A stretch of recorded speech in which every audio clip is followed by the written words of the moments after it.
Prince Harry has revealed he tried psychedelic drugs as he struggled to deal with his mother's death. In 2 televised interviews airing on ITV and CBS, the estranged royal claimed his brother physically attacked him and other relatives have been conniving with the British press.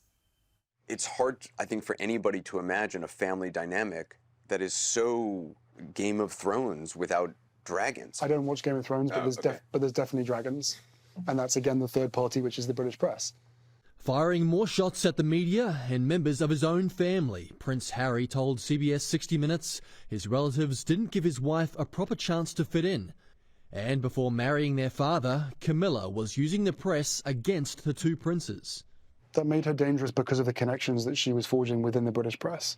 And there was open willingness on both sides to trade of information. And with a family built on hierarchy, and with her on the way to being Queen Consort, there was going to be people or bodies left in the street because of that. There were revelations too. He used psychedelics as he struggled to process his mother's death more than a decade later. They cleared the windscreen, the windshield, the misery of loss. They cleared away this idea that I had in my head that my mother, that I needed to cry to prove to my mother that I missed her, when in fact, what she wanted was for me to be happy. The CBS piece followed a longer interview with the UK's ITV.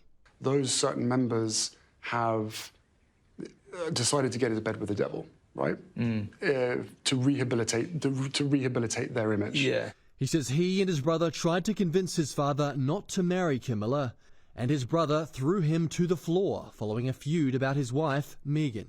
And I saw this red mist in him. He wanted me to hit him back, but I chose not to. Harry and his wife moved to California in 2020, a move he says was primarily due to concerns around safety, though he suggests he may one day return to royal duties.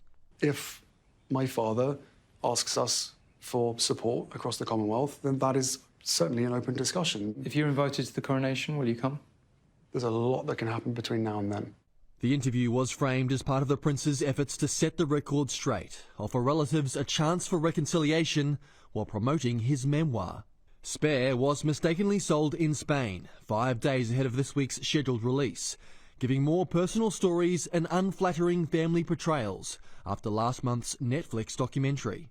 Some people will say, you have railed against invasions of your privacy all your life. But the accusation will be, here are you invading the privacy of your most nearest and dearest without permission. That'll be the accusation, right? That'll be the accusation from the people that don't understand or haven't or don't want to believe that my family have been briefing the press solidly for well over a decade. None of this is intentionally to harm anyone in my family, but I certainly feel as though that we never needed to be here. There have been some serious accusations that have been levelled at the monarchy, both at large and individually. I can't imagine for the life of me that we'll have a response from the royal family, because there are just simply too many things to even consider from Prince Harry's books and the interviews.